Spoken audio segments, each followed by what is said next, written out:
Parshat TZORAAT, frequently joined with Parshat TZORAAT, appear to stand out in one respect from the previous parashiot dealing with the Karbanot, in that they both deal with situations relating to the human condition. Parshat TZORAAT opens with a short section setting down the Karbanot that are brought by a woman following childbirth. Parshat TZORAAT concludes with laws relating to the Zav, the Zava, and the Nidah, the ritual impurity that results from the discharge of various bodily fluids. Bracketing these two sets of laws, we have a comprehensive set of laws relating to the topic of TZORAAT, from which Parshat TZORAAT derives its name. In Perek Yud Gimel, we have the three symptoms that define the TZORAAT, along with the procedure that was undertaken as part of the healing process. Once the individual has been healed from the TZORAAT, we come to Perek 14, in which the individual is required to bring a rather puzzling set of items as part of the atonement. Before moving into the Sikha, I wish to digress and clarify what this disease, generally translated as leprosy, was.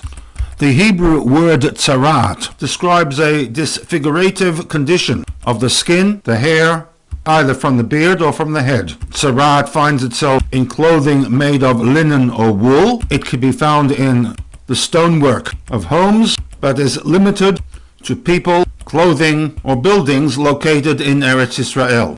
Dating back to approximately 250 BCE, the Septuagint translation of the Chamishe Chumshei Torah, used by the Greek-speaking Jews of the day, translates the term TZORAAT with the Greek equivalent lepra, which sounds like leprosy, and hence when the Chumash was eventually translated into English, leprosy became the translation for TZORAAT. Modern scholarship, both in the field of the medical sciences and the biblical texts, now maintains that TZORAAT is sufficiently dissimilar from leprosy to be considered a different disease altogether. For example, TZORAAT is not contagious between individuals, whereas leprosy is slightly contagious, and in some communities was viewed to be extremely contagious, leading to the isolation and or incarceration into leper colonies. The Metzora, one afflicted with TZORAAT, is barred from entering Israel's encampment or to the city of Jerusalem, not because of the fact that he or she was a carrier of a contagious disease, but because of Tumah v'Tahara, ritual impurity. As far back as the mid-1800s, Shimshon Raphael Hirsch demonstrated at length that the TZORAAT was not to be interpreted as a medical condition, but rather as a spiritual affliction, evidenced by the fact that the Torah's emphasis is clearly on the tumah that results from the diagnosis of a TZORAAT. Vayikra 13:8, when a person is suspected of having been afflicted with the TZORAAT, the Chumash informs us that V'ra'ah HaKohen, he presents himself to the Kohen. The Kohen makes a determination as to whether or not the symptoms reflected a situation of TZORAAT, and that V'timo HaKohen, the Kohen deems the person to be Tameh because TZORAAT he, this being the case of a TZORAAT. Hirsch goes on to write that the text itself indicates that this was not leprosy, in that the individual is told to seek out a Kohen and not a doctor. That is not to say that there were no practitioners of medicine available at the time, or that the Kohanim were the equivalent of doctors of today, because, Hirsch points out, those who are in need of medical care are instructed by the Chumash text to seek treatment from a physician. Leprosy, however, the individual went to a Kohen. Most puzzling with respect to the TZORAAT was that it also contained an atonement component. This is reflected a number of times in the text. For example, Vayikra 14:18, we have the statement that V'chiper alav hakohen lifnei Hashem, that by following the procedures mandated by the text in the first 17 pasukim of this chapter, we are told that subsequent to the individual being cured from his or her TZORAAT, the individual is required to offer a number of animals, one of which is identified as a chatat, for which the pasuk states, V'chiper al hamitaher tumato, that the one seeking an end to his state of tumah shall be atoned by the Kohen, V'chiper al hamitaher, and then brings a second korban, a korban olah.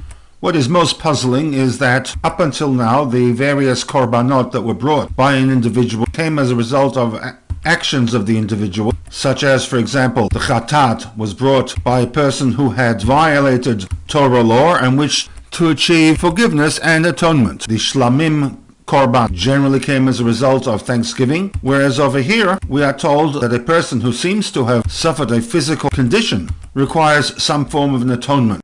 And while as a general rule I tend to steer clear of rabbinical pontification of the text, let me now venture and offer the following suggestion as to what one may draw out from the situation of the Metzorah. Much of the ritual side of the Torah text describes a situation where God commands and man responds. In biblical time, by bringing a korban, in the post-biblical era, through tefillah on a daily basis, and or during the month of Elul leading up to Yom Kippur. What the laws of the TZORAAT bring to the table is a concept of an interactive God, a concept that goes beyond the belief in the existence of a God, which carries very little baggage. The concept of an interactive God, responsive to the actions of man, both positive and negative, is something peculiar to Orthodox Judaism.